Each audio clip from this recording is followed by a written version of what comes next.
And you?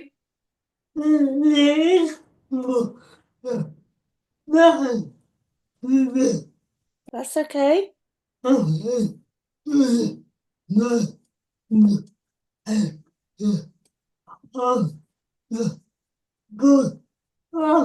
you.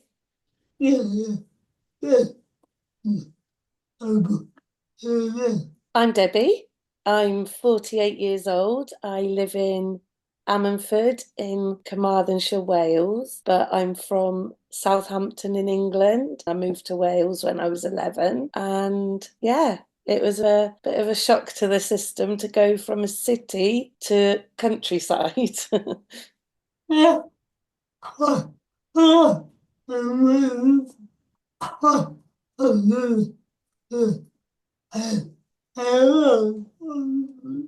I think I've had it a long time, but because I was able to go out of the house, I didn't realize I had anxiety and panic attacks for a long, long time. But it was only when lockdown happened that it manifested in a way that if I went near the front door, I'd have a panic attack. So I couldn't actually leave the house then. No, no, no, no, no, no, no, no. Oh,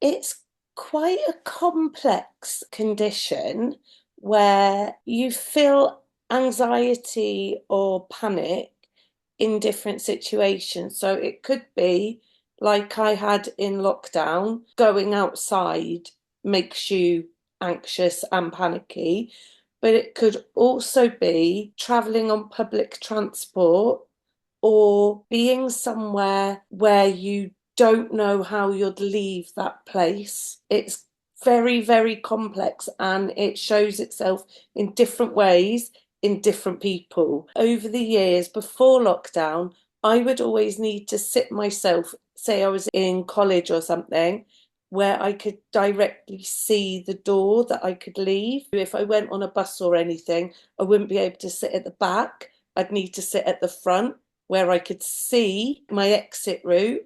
And I still feel this now. I don't like the shops where their windows are darkened or covered. I don't like not being able to see out, if you know what I mean. I need to know how I'm going to get myself away if I needed to. I need to be able to keep myself safe. It's the only way I can describe it. Yeah.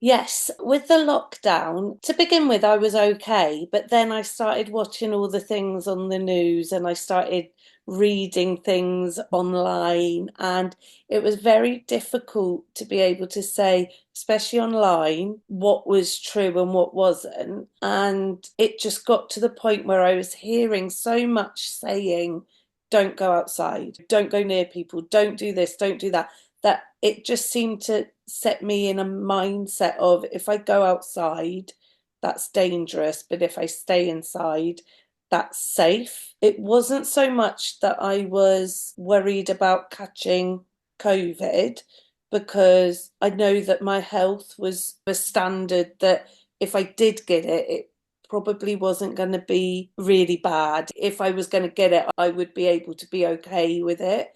It was more a sense that we were being told how dangerous it was to go outside to meet other people and that we could potentially harm other people, that my brain just decided, no, you're going to stay inside, it's safer. And it was coming out as anxiety and panic attacks. I couldn't even go outside to put the bin bags out for the bin collection.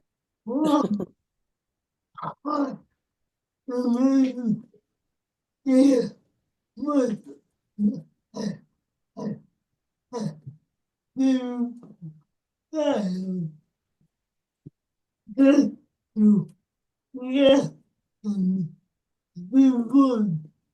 Yeah, I live with my partner and my children, and they were very supportive. I don't think they realized how much I actually did for the family before that because they had to pick up the slack. But I also contacted the charity Mind and they supported me. They do a program that they call supported self-help, and you get a phone call every week and they'd talk you through some exercises to do and ideas of things you could do to help yourself in the situation. And they introduced me to mindfulness, which I found really helpful. Oh, really?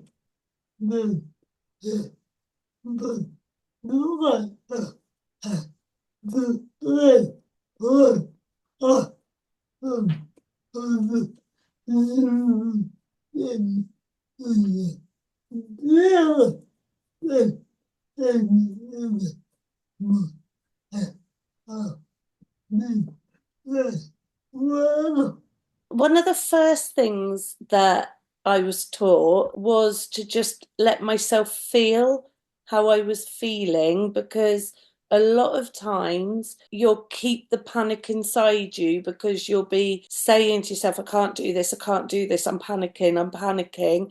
But if you let the panic come through you, then it leaves. And I don't know how it works in your body, but it really does work that if you just let yourself feel it, even if it's for 4 or 5 minutes, it will pass. And that really helped me. So it meant I was able to go to the front door, let that panic go through my body, and then try and open the front door. Once I'd opened the front door and I could feel myself panicking again, just let that panic go through, and then I could take the next step to go outside. And I'm not saying I did that like in the first go. I mean, it took me quite a while to be able to do it, but once you learn to let the panic or let whatever feeling you're feeling go through you, you can move forward then. And that really helped me. So that's one of the things that I talk about in the toolkit. And also, another one of the first things that I learned was to ask myself whether it's a fact or opinion, what I'm thinking. So if I'm panicking about opening the front door, why am I panicking? And then whatever my answer to that why is it the truth? Can I think of any facts to back that up? Or is it just me thinking it? Because when it's just you thinking it, you can challenge it. But if it's a fact, then there's going to be some evidence to back it up. And 9 times out of 10, it's going to be an opinion. It's going to be something that you've made up in your head. Those two things really helped me to begin with, and they actually got me out of the house.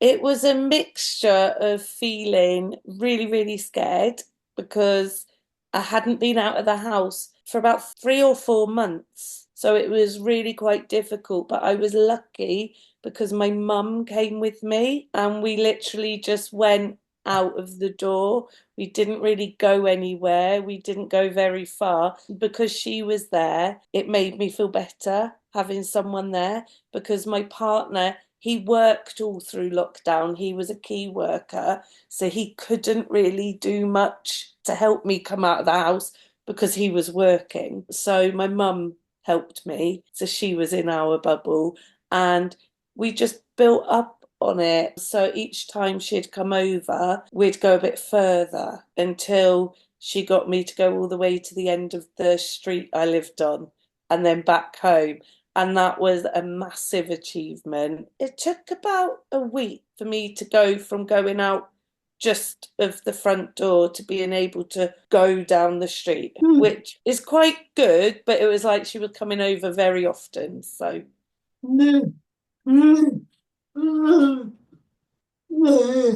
no,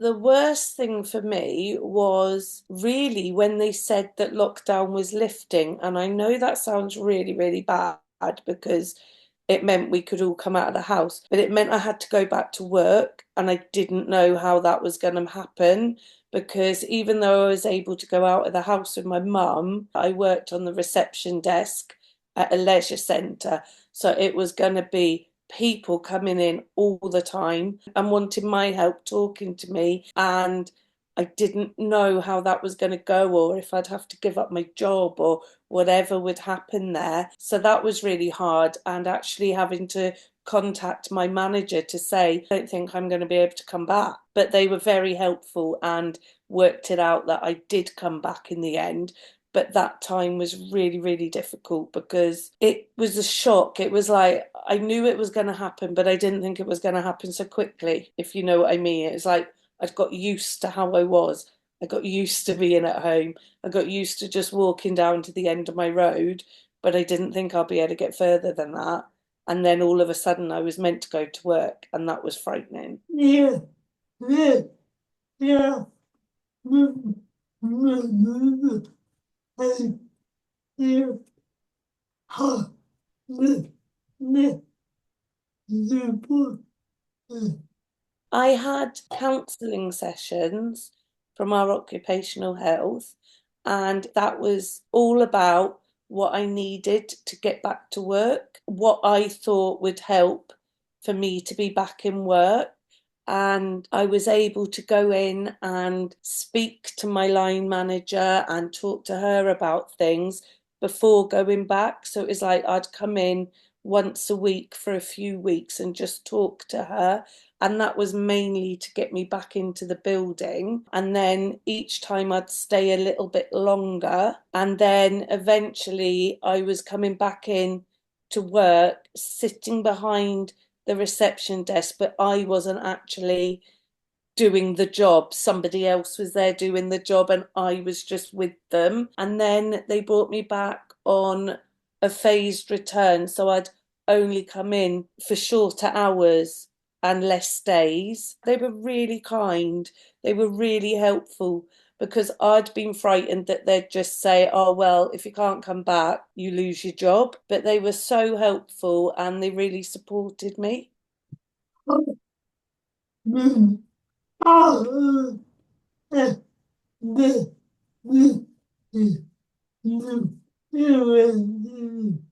My hours were different on each day. So I was doing 31 hours a week. So some days I'd do 6 hours, some days I'd do seven, other days I'd do 5 hours. And that's what I built back up to. But to begin with, they were letting me come in for like 2 hours or 3 hours and just build up from there.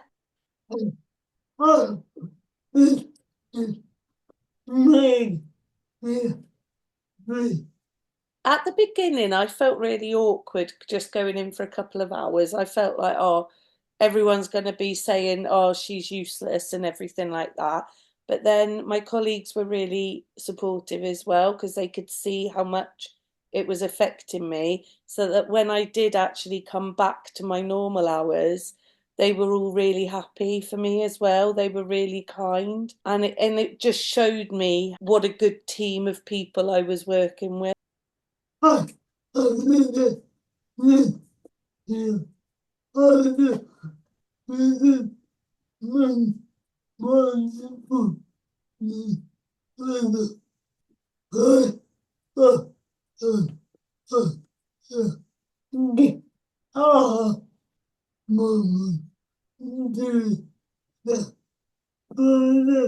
I just found the whole thing of mindfulness really kind of woke me up to things, and how I should be looking after myself. A lot of it is self-care, taking time for yourself, making sure that you rest, and making sure that you're not overloading yourself with things to do. One of the most important things was that we've been taught as like society to multitask, do as many things as possible at the same time, where mindfulness is all about focusing on one thing and doing that one thing well, rather than trying to do as much as you can for lots of little things. I think that's one of the biggest things that I try to make sure that I do now, is that I'm not going to be doing 10 different things at the same time. I'm going to do one thing and I'm going to do it the best that I can.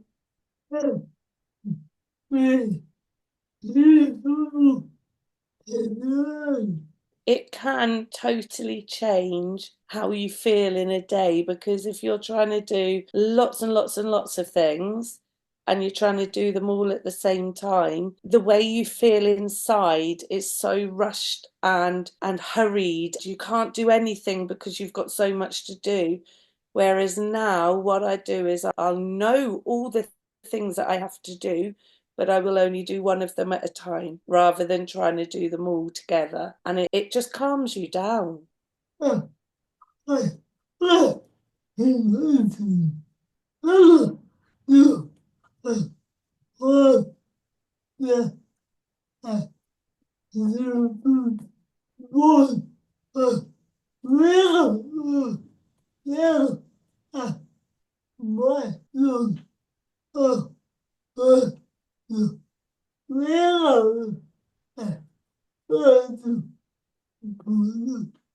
It was gradual, but I do remember the things like the first time I managed to go outside, the first time I managed to walk down the road, going to work.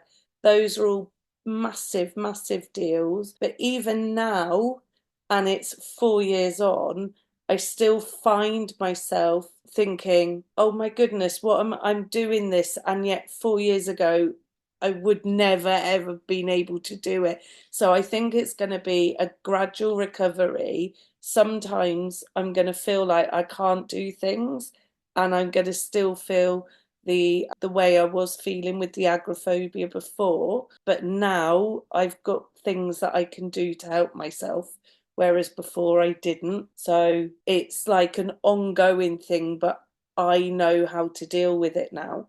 Yeah. Amazing.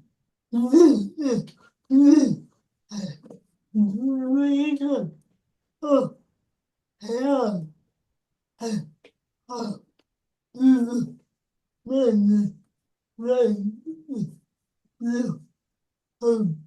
I do still get times where I feel panicky and I feel anxious, and I've just taught myself now to wait, like try not to react straight away, to sit down and, like I said before, let myself feel what I'm feeling. A really good way that I manage to calm myself down is I just listen to my breathing and I try and slow it down if it's a bit too fast. So the fact that I'm concentrating on listening to my breathing calms me down anyway. So it helps itself. And then once I've done that, I'm able to think about why something's upset me, why it's triggered me, and I'll be able to deal with it then. But I just like feel the feeling and listen to my breathing just to get myself calm. Amazing. Yeah. What? Oh, you.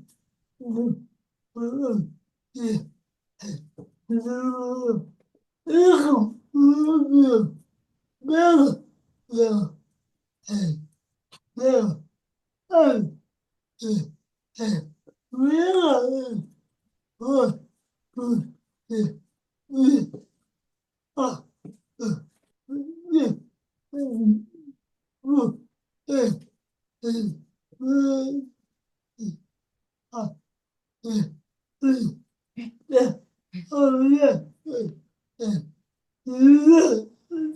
Oh, that's a big one. Um, now I taking more about what is happening outside. I've slowed down a lot. I don't want to rush. I want to take my time and appreciate the world that we have. If I'm going outside and I'm walking, I want to see what's around me when I'm walking. I want to take notice of what's going on. If I'm driving, I want to really notice everything that's on my way, where I'm going, if I'm traveling. I don't just want to rush through life anymore. Before lockdown, everything was a rush. I was rushing here, there, and everywhere. And now I'm just like, no, I want to slow down and I want to appreciate everything that's happening to me, everything that's happening around me. There's so much magic in our lives, so much that is good, and yet we only tend to talk about the bad things. And so I want to look at everything. I want to see all the good that's out there, even when it's tipping down with rain. I want to see all the good that's going on, you know? Man, no, amazing. Oh, my God. Yeah, oh, oh, oh, oh, oh, oh, yeah, yeah, Oh, life now. I've stopped working on the reception desk in the leisure centre and I'm teaching fitness classes. So I'm actually in front of the customers now, teaching them exercise. And without the mindfulness, I wouldn't have been able to do that because I can have more than 20 in a class. And when I was really agoraphobic, it was hard for me to be with like more than my family, you know. I could have the people in my family around me, but I couldn't have had anybody else around me. So that is massive. I'm also driving maybe 30 miles away to teach some of the classes because of where I live is quite rural. You have to travel out to the people. And so I'm driving long distances now to teach. And I'm really, really proud of that because I was in the house when I couldn't even go outside. And now I'm 30 miles away from my home and teaching groups of people. So that I'm proud of. But also, I went on a retreat in November that was about 90-minute journey away from my house. And it was with 9 people I'd never met before, and I managed to do it. It was for 3 days, 2 nights, and it was a massive, massive achievement for me, considering that it was so far away from where I was comfortable, where I felt safe. It really took me out of my comfort zone. yeah, yeah, wait, yeah, yeah, but, no, wow, yeah, Yeah, very, very proud of myself for that. yeah, yeah, yeah, yeah, no, oh, oh, wait a minute, oh, then, oh, God. To begin with, it was very victim. It was very, oh, why is this happening to me? It's not fair.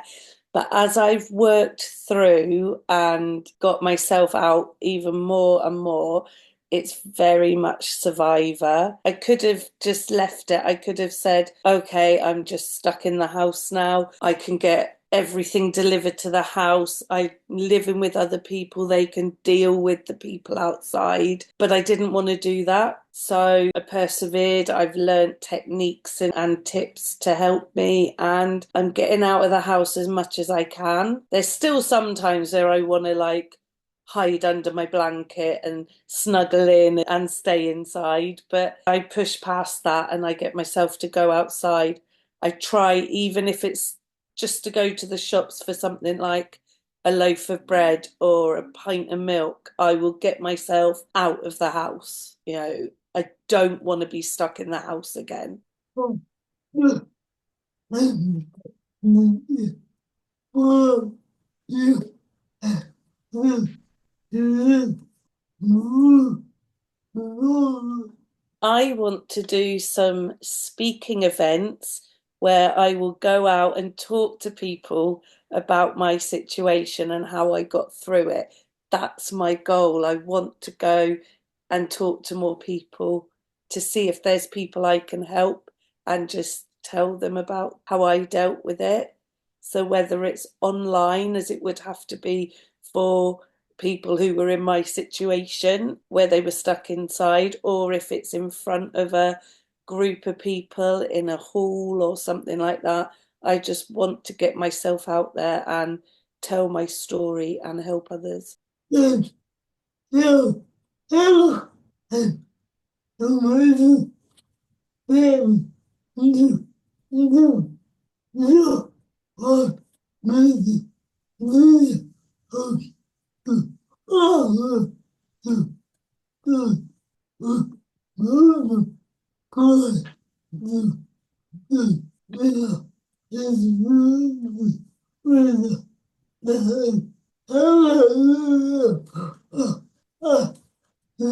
winner is winner. Hallelujah. Oh, I'd like to tell them that they can get through it. It can take a lot of hard work and it can be upsetting and frightening and everything. But if you work hard enough and if you're determined, you can get past this. You can beat it. You can take that step out of the front door. And if you're somebody that's helping or supports someone, let them take it at their pace. There's no right or wrong speed to do this at. And if it takes time, it takes time. It's not something you can rush because if you rush it, it can backfire and there be even more inside. Whereas if you take time and do little things, a little step every day, that's going to build up into something big. And before you know it, they'll be flying off in an aeroplane to another country.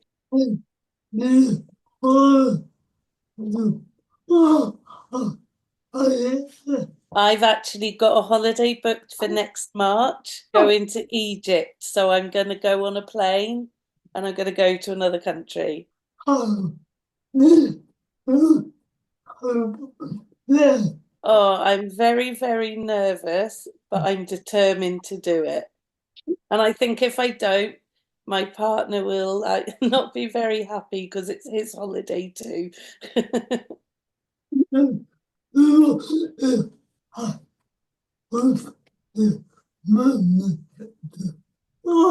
I'm determined to do it. I'm determined. It's not going to be as difficult as going out of the front door was the first time. It's not going to be that hard. Nothing is going to be that hard.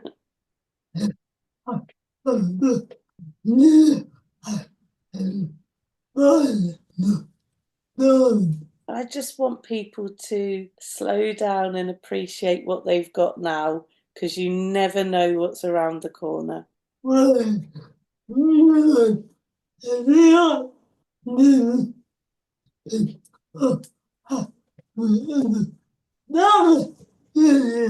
Oh, it's been lovely talking to you too.